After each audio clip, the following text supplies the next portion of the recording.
அனைவருக்கும் வணக்கம். இன்றைக்கி வந்து 15/2/2024 வியாழக்கிழமை அன்னைக்கு பேங்க் நிஃப்டியோட இண்டெக்ஸு மற்றும் நிஃப்டி இண்டெக்ஸோட எக்ஸ்பைரி இந்த ரெண்டு இண்டெக்ஸ்லையுமே சிபிஆர் இண்டிகேட்டர் யூஸ் பண்ணி எப்படி ட்ரேட் பண்ணலாம் அப்படிங்கிறத பார்த்துக்கலாம். அதுக்கு முன்னாடி நேற்று யூஎஸ் மார்க்கெட் என்னாச்சு அப்படிங்கிறத பார்க்கலாம். யூஎஸ் மார்க்கெட்டில் வந்து பார்த்திங்கன்னா கன்சூமர் இன்ஃப்ளேஷன் டேட்டாக்கு வந்து பார்த்திங்கன்னா மிகப்பெரிய அளவில் வந்து டவுன்ஃபால் வந்துச்சு. அதுக்கப்புறம் கண்டினியூஸாக அந்த ஃபால் வந்து எக்ஸ்டெண்ட் ஆகாமல் நேற்று வந்து பார்த்திங்கன்னா யூஎஸ் மார்க்கெட் பாசிட்டிவாக க்ளோஸ் ஆகிருக்கு. டவ் ஜோன்ஸ் வந்து பார்த்திங்கன்னா ஒரு 0.4% பாசிட்டிவாக க்ளோஸ் ஆகிருக்கு. இந்த ப்ரைஸ் ஆக்ஷனே பாருங்களேன். உங்களுக்கு ஃபஸ்ட்டு வந்து பார்த்திங்கன்னா ஒரு பெரிய ஃபாலு, அந்த ஃபாலில் வந்து பார்த்திங்கன்னா கீழே விக் இருக்குது. இது என்ன இண்டிகேட் பண்ணுது அப்படின்னா உங்களுக்கு வந்து ரொம்ப லோயர் சைடில் வந்து பார்த்திங்கன்னா பையர்ஸ் வந்துட்டாங்க அப்படிங்கிறது இண்டிகேட் பண்ணுது. நேற்றுமே வந்து பார்த்திங்கன்னா ஒரு ஃபால் வந்துச்சு. பட் அந்த எண்ட் ஆஃப் டே வந்து பார்த்திங்கன்னா அது ஒரு கீழே ஒரு பெரிய விக்கு ஃபார்ம் பண்ணி மேலே போய் முடிஞ்சிருக்கு. ஸோ பெரிய ஃபாலுக்கு அப்புறம் ஒரு இன்சைட் கேண்டில் வந்திருக்கு. ஸோ இதை வச்சு நம்மளால் வந்து பெருசாக ஒரு கன்வின்சிங்காக சொல்ல முடியாது மார்க்கெட் புல்லிஷாக இருக்குது பேரிஷ் இருக்குது அப்படின்ட்டு. பட் ஸ்டில் வந்து பார்த்திங்கன்னா இவ்வளோ பெரிய ஃபாலுக்கு அப்புறம் மார்க்கெட் பாசிட்டிவாக க்ளோஸ் ஆகிருக்கிறதே ஒரு பாசிட்டிவான விஷயம் தான். அடுத்து வந்து பார்த்திங்கன்னா S&P 500 வந்து பார்த்திங்கன்னா டவ் ஜோன்ஸ் மாதிரி கிடையாது. உங்களுக்கு வந்து நேற்றே ஒரு ஹேமர் அது மாதிரி தான் ஒரு பேட்டர்ன் ஃபார்ம் ஆயிருந்துச்சு. கேப் டவுனுக்கு அப்புறம் ப்ரைஸ் நல்லா கீழே போயிட்டு மேலே வந்துருந்துச்சு. பட் அடுத்த நாள் வந்து பார்த்திங்கன்னா திருப்பி ஒரு சின்ன செல்லிங் ப்ரெஷர் வந்து ஃபுல்லாக போய் மேலே முடிஞ்சிருக்கு. அப்போது டவ்வை கம்பேர் பண்ணும்போது S&P 500 வந்து பார்த்திங்கன்னா பயங்கர பாசிட்டிவாக இருக்குது. நாஸ்டாக்குக்கும் அதே தான். ஏன்னா நேற்று வந்து பார்த்திங்கன்னா இது முடிச்சதே க்ரீன் கேண்டில் தான். இது ரெண்டாச்சும் ரெட் கேண்டில் போட்டுருந்துச்சு. இது க்ரீன் கேண்டில் தான் முடிஞ்சிருந்துச்சு. பட் வந்து மேலே வந்து ஒரு பெரிய விக் இருந்துச்சு. இன்றைக்கி வந்து பார்த்திங்கன்னா அகைன் ஒரு செல்லிங் ப்ரெஷர் வந்து ஃபுல்லாக மேலே ஏறி முடிஞ்சிருக்கு. விச் மீன்ஸ் யூஎஸ் மார்க்கெட்டில் அவ்வளோ பெரிய நெகட்டிவிட்டி இல்லை. இந்த கன்சியூமர் இன்ஃப்ளேஷன் டேட்டாக்கு அப்புறம் எல்லாருமே அந்த ரேட் கட்டை வந்து அக்செப்ட் பண்ணிக்கிட்டாங்க. ரேட் கட் பண்ணாததை வந்து அக்செப்ட் பண்ணிக்கிட்டாங்க அப்படிங்கிறத இண்டிகேஷன் நினைக்கிறேன். அதனால தான் மார்க்கெட் மேலே நல்லா ரேலி ஆகிருக்கு. இது வந்து பயங்கரமான ஒரு பாசிட்டிவ் சைன்.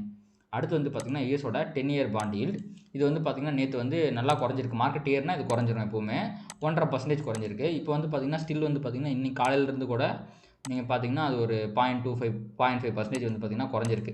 விச் மீன்ஸ் வந்து இது குறைய ஆரம்பிக்கிறதே நல்லது தான். உங்களுக்கு இது ஏறினா தான் மார்க்கெட்டில் வந்து ஒரு பேரிஷ் சைன் வரும். இவன் குறையிறான் அப்படின்னா அது நல்லது தான். அடுத்து வந்து க்ரூட் ஆயில் வந்து ஒரு மிகப்பெரிய மாற்றங்கள் எதுவுமே இல்லை அப்படின்னு பார்த்தா ஒரு 2.5% விழுந்திருக்குங்க. 78 ரூபாயில் இருந்திருப்பான் போல். இப்போ வந்து 76 ரூபாய்க்கு வந்திருக்கான். இதுவும் ஒரு நல்ல சைன் தான். இப்போ வந்து யூஎஸ் மார்க்கெட் பாசிட்டிவாக இருக்கிறது ஒரு நல்ல சைனு. யூஎஸோட 10-year பாண்டில் வந்து குறைஞ்சிருக்கிறது ஒரு நல்ல சைனு. உங்களுக்கு க்ரூட் ஆயிலுமே குறைஞ்சிருக்கு. இதுவுமே ஒரு நல்ல சைன். இது மூணுமே வந்து நல்ல சைன் தான், பாசிட்டிவான சைன் தான். அடுத்து நம்ம வந்து யூஎஸோட ஏடிஆரை பார்க்கணும்.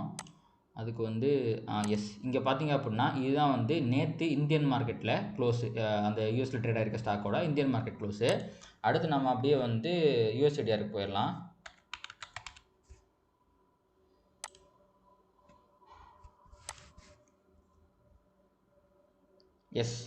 இன்ஃபோசிஸ் வந்து 1.5, HDFC பேங்க் 0.85, ஐசிஐசி பேங்க் வந்து 1.5, விப்ரோ 2.5. அதாவது இந்தியன் மார்க்கெட்டை இங்கே கம்பேர் பண்ணும்போது எல்லாமே பயங்கர பாசிட்டிவாக க்ளோஸ் ஆகிருக்கு. முக்கியமாக HDFC பேங்க்கும் இன்ஃபோசிஸும் இங்கே நெகட்டிவாக க்ளோஸ் ஆகிருந்தாலுமே ஏடிஆரில் வந்து பார்த்திங்கன்னா பயங்கர பாசிட்டிவாக க்ளோஸ் ஆகிருக்கு. ஸோ இதுவுமே வந்து பார்த்திங்கன்னா ஒரு பாசிட்டிவிட்டி தான் இண்டிகேட் பண்ணுது. அடுத்து அப்படியே நம்ம வேர்ல்டு மார்க்கெட் இப்போ வந்து வேர்ல்டு மார்க்கெட் எப்படி ட்ரேட் ஆகிட்டுருக்கு அப்படிங்கிறத பார்த்துடலாம். ஸோ டவ் ஜோன்ஸ் வந்து பார்த்திங்கன்னா ஃப்ளாட்டாக இருக்குது, S&P ஃப்ளாட்டாக இருக்குது, நாஸ்டாக் ஃப்ளாட்டாக இருக்குது, டாக்ஸு ஃப்ளாட்டாக இருக்குது, ஃப்ரான்ஸு ஃப்ளாட்டாக இருக்குது, லண்டன் வந்து பாசிட்டிவாக இருக்குது. +0.11 தான் பாசிட்டிவாக தான் இருக்குது. ஃப்ளாட் வித் பாசிட்டிவ் பையர்ஸ்ன்னு சொல்லலாம். ஜப்பான் மட்டும் ஒரு -0.23% வந்து நெகட்டிவில் இருக்குது. ஸோ வேர்ல்டு மார்க்கெட் ஃபுல்லாகவே வந்து பார்த்திங்கன்னா ஒரு பயங்கர ஃப்ளாட்டாக இருக்குது நேற்று மாதிரியே. அடுத்து நம்ம வந்து கிஃப்ட் நிஃப்டிக்கு வந்துடலாம். இப்போ தான் வந்து 6:30 ஆகுது. ஸோ ஜஸ்ட் நவ் இப்போ தான் வந்து பார்த்திங்கன்னா ஓப்பனே ஆகிருப்பான். நேற்றை விட கம்மியாக ஓப்பன் ஆகிருக்கான், நேற்று க்ளோஸை விட. ஸோ நேற்று வந்து பார்த்திங்கன்னா கிட்டத்தட்ட ஒரு 90 அப்படிங்கிற மாதிரி க்ளோஸ் ஆகிருந்தான். உங்களுக்கு பார்த்தா தெரியும் 22,000 க்ளோஸ் ஆகிருந்தான். இப்போ வந்து பார்த்திங்கன்னா 21,960, 70 இந்த ரேஞ்சில் இருக்கான். ஸோ ஓப்பனில் இப்போ வந்து 970 அப்படின்னு வச்சா கூட நேற்று வந்து பார்த்திங்கன்னா நிஃப்டி ஃபியூச்சர் வந்து 916 க்ளோஸ் ஆகிருந்துச்சு. அப்போது 916 970 அப்படின்னா உங்களுக்கு வந்து ஒரு 0.25% வந்து கேப் அப் காட்டுது. அப்போ வந்து நிஃப்டியில் வந்து இன்றைக்கி 0.25% கேப் அப் அப்படின்னா 840 தான் வந்து க்ளோஸ் ஆகிருக்கு. விச் மீன்ஸ் வந்து ஒரு 0.25%னா ஒரு 900 21,900 அப்படிங்கிற ரேஞ்சில் வந்து பார்த்திங்கன்னா நிஃப்டி கேப் அப் ஆகிறதுக்கு வாய்ப்பு இருக்குது. இப்போ நம்ம நிஃப்டியோட டுமாரோ சிபிஆர் வந்து ஆன் பண்ணிக்கலாம். இதுதான் நிஃப்டியில் ஃபார்ம் ஆக போகிற டுமாரோ சிபிஆர். இன்றைக்கி வந்து பார்த்திங்கன்னா ஒரு பேரலல் வைடு சிபிஆர் ஃபார்ம் ஆகிருக்கு. ஏன்னா இதோட ப்ரைஸ் கிட்ட தான் இருக்குது. இது அசெண்டிங்னு சொல்லலாம், பேரலல்னு சொல்லலாம். பட் ஒரே ஒரு லைன் மட்டும் கீழே இருக்கிறதுனால இது அசெண்டிங்னே வச்சுக்கலாம். ஏன்னா 2 லைன் மேலே தான் இருக்குது, அசெண்டிங்னு வச்சுக்கலாம். இப்போ வந்து R1 இங்கே இருக்குது அப்படின்னா ப்ரைஸ் வந்து உங்களுக்கு இந்த இடத்துல தான் 900 கிட்ட தான் ஓப்பன் ஆக போகுது அப்படின்னா உங்களுக்கு ப்ரைஸ் 2 ப்ரைஸ் ஆக்ஷன் தாங்க பாசிபிள் இன்றைக்கி நிஃப்டியை பொறுத்த வரைக்கும். ஒன்று வந்து பார்த்திங்கன்னா ப்ரைஸ் இங்கே மேலே போய் R1 கிட்டேருந்து ரிவர்சல் எடுத்து கீழே வரணும். அப்படி இல்லை அப்படின்னா உங்களுக்கு கீழே ப்ரைஸ் வந்து ஃபால் ஆகி இந்த இடத்துல சப்போர்ட் எடுத்து மேலே போகணும். இது ரெண்டில் ஏதோ ஒன்றுக்கு தான் வந்து பாசிபிலிட்டி இருக்குது. பட் நம்ம பேசிகிட்டு இருக்க நேரத்தில் வந்து பார்த்திங்கன்னா தலைமை மேலே போயிட்டுருக்கான். ஸோ சப்போஸ் இவன் வந்து R1 கிட்டே இது ஓப்பன் ஆகிறான் அப்படின்னா உங்களுக்கு R1லேருந்தே வந்து ரிவர்சல் ஆகிறதுக்கும் வாய்ப்பு இருக்குது, மேலே போகிறதுக்கும் வாய்ப்பு இருக்குது. ஓகேங்களா? ஸோ அப்போ நிஃப்டியில் வந்து R1 ரிவர்சல் ட்ரேட் வந்து ஒரு ஹை ப்ராபபிள் ட்ரேட். எப்பவுமே எக்ஸ்பைரி டே அன்னைக்கு R1 ரிவர்சல் ட்ரேட் அப்படிங்கிறது உங்களுக்கு 95% அக்யூரசி கொடுக்கும். உங்களுக்கு ஸ்டாப் லாஸ் வந்து ரொம்ப ரேராக தான் அடிக்கும். ஸோ அதை நீங்கள் ட்ரை பண்ணி பார்க்கலாம். அப்படி இல்லை அப்படின்னா இங்கே வைடு சிபிஆராக இருக்கிறதுனால சப்போஸ் ப்ரைஸ் வந்து சிபிஆர் கிட்ட வந்து கன்சால்டேட் ஆகிட்டு மேலே போகிறான் அப்படின்னா அந்த சிபிஆர் பிரேக் அவுட் ட்ரேடுமே நீங்கள் வந்து ட்ரை பண்ணி பார்க்கலாம். இன்றைக்கி கண்டிப்பாக அது பாசிட்டிவாக இருக்கிறதுக்கு நிறைய வாய்ப்பு இருக்குது. ஏன்னா ஓவரால் மார்க்கெட் மொமெண்டமே இப்போ கொஞ்சம் பாசிட்டிவாக தான் இருக்குது. பட் இன்றைக்கி ட்ரெண்டிங் டே வர்றதுக்கான வாய்ப்புகள் மிக குறைவாக இருக்குது. அதனால தான் நான் வந்து இந்த R1 ட்ரேடை வந்து சொல்ல மாட்டேங்கிறேன். ஆனால் நேற்றுமே நான் பேரிஸாக தான் எதிர்பார்த்தேன். ஆனால் மார்க்கெட் பயங்கர ட்ரெண்டிங் ஆயிடுச்சு. பட் இதையும் கன்சிடரேஷனில் வச்சுக்கங்க.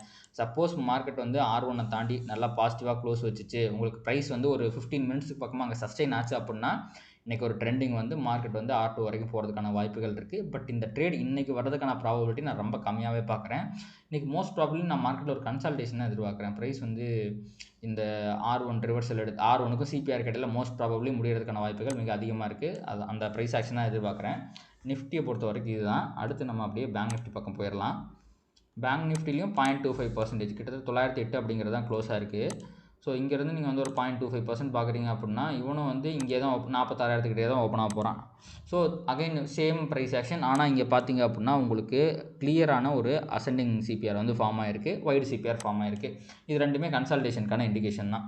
விச் மீன்ஸ் நீங்கள் பேங்க் நிஃப்டிலையுமே ரெண்டு ட்ரேடை வந்து ட்ரை பண்ணலாம். ஒன்று வந்து பார்த்தீங்க அப்படின்னா சப்போஸ் மார்க்கெட் ஃபாலோ ஆகுது அப்படின்னா கீழே வந்து ரிவர்சல் ஆகி போகிற சிபிஆர் பிரேக் அவுட் ட்ரேடரை வந்து நீங்கள் ட்ரை பண்ணலாம். ரெண்டாவது வந்து பார்த்திங்க அப்படின்னா நீங்கள் வந்து R1 ரிவர்சல் ட்ரேட் ட்ரீட் பண்ணலாம். ஆனால் அகைன் ஆல்ரெடி வந்து பார்த்திங்கன்னா நேற்றே பேங்க் நிஃப்டி ஒரு 800 பாயிண்ட் 400 பாயிண்ட் கேப் அப்புக்கு அப்புறம் 400 பாயிண்ட் ஏறி இருக்கு. விச் மீன்ஸ் 800 பாயிண்ட் மேலே ஏறி இருக்கிறதுனால அகைன் இன்றைக்கி ஒரு மிகப்பெரிய ட்ரெண்டிங் டே வரது கஷ்டம் தான். ஸோ இவனுமே வந்து பார்த்திங்கன்னா இந்த சிபிஆருக்கும் R1க்கும் இடையில முடியறதுக்கு வாய்ப்பு இருக்குது. இந்த R1 தாண்டி ட்ரெண்டிங் கொடுக்குற மூவ் வரதுக்கான பாசிபிலிட்டி எனக்கு தெரிஞ்சு வெறும் 10% தான். பட் அப்படி ஒரு ஆப்பர்ச்சுனிட்டி இருக்குது, அதை மட்டும் தெரிஞ்சுக்குங்க. அடுத்து ப்ரைஸ் ஆக்ஷனை பொறுத்த வரைக்கும் இந்த ட்ரையாங்கிள் பேட்டர்ன் இருக்குது பார்த்தீங்களா? இந்த ட்ரையாங்கிள் பேட்டர்னில் நேற்று ஒரு சாலிடான பிரேக் அவுட் ஒரு 12.5 கொடுத்து அதுக்கப்புறம் ஃபர்தராக செம்மையாக க்ளோஸ் ஆகி முடிஞ்சிருக்கு. இருக்கிற எல்லா ரெசிஸ்டன்ஸையுமே உடச்சிருச்சு. நான் வந்து அன்றைக்கி வீடியோவில் சொல்லியிருப்பேன், நிஃப்டி வந்து பார்த்திங்கன்னா இதை வந்து உடச்சி க்ளோஸ் வச்சிட்டான்னா அவன் பாசிட்டிவ் ஆகிரும் அப்படின்னு நான் சொல்லியிருந்தேன் இந்த ரேஞ்சை.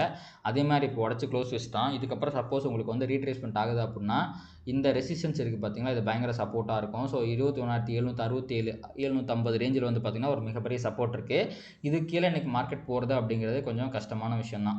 ஸோ அதுவே நீங்கள் மேலே பார்த்தீங்க அப்படின்னா உங்களுக்கு ரெசிஸ்டன்ஸ் அப்படிங்கிறது 22,000 தான் இருக்குது.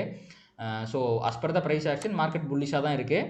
பட் நான் ஒரு கன்சல்டேஷன் எதிர்பார்க்குறேன். ஏன்னா இங்கே பாருங்கள் 1 2 3 4 5 கேண்டில்ஸ் வந்து கன்சிக்யூட்டிவாக வந்து பார்த்திங்கன்னா உங்களுக்கு 1 ஹவரில் நல்ல புல்லிஷ் கேண்டில் வந்திருக்கு. ஸோ இவங்க கண்டிப்பாக இன்றைக்கி ப்ராஃபிட் புக் பண்ணுறதுக்கு வாய்ப்பு இருக்குது. அதனால் மார்க்கெட் கீழே வர்றதுக்கு தான் ஏகப்பட்ட வாய்ப்புகள் இருக்குது. இவன் ப்ராஃபிட் புக் பண்ணாமல் உடனே மேலே போகுது அப்படின்னா அது ஒரு மிகப்பெரிய ட்ரேடிங் ஆப்பர்ச்சுனிட்டி. கண்டிப்பாக ப்ராஃபிட் புக் பண்ணி கீழே வந்துடும். அதனால தான் R1 ரிவர்ஸ் ட்ரேட் அப்படிங்கிறது ஹை ப்ராபபிள் ட்ரேட் அப்படின்னு நான் சொன்னேன். ஸோ நிஃப்டி இப்போதைக்கு புல்லிஷாக இருக்குது. பட் ப்ராஃபிட் புக்கிங்கை எதிர்பார்த்து காத்திருக்கு. 22,000 சப்போஸ் வந்து நிஃப்டி தாண்டிடுச்சு அப்படின்னா அது மிகப்பெரிய பாசிட்டிவிட்டியாக போயிடும். உங்களுக்கு கண்டிப்பாக மேலே ஒரு நல்ல மிகப்பெரிய ரேலியை நீங்கள் எதிர்பார்க்கலாம். அடுத்து பேங்க் நிஃப்டியை பொறுத்த வரைக்கும் உங்களுக்கு ப்ரைஸ் ஆக்ஷனை பார்க்கும்போது மிகப்பெரிய கன்சல்டேஷனுங்க.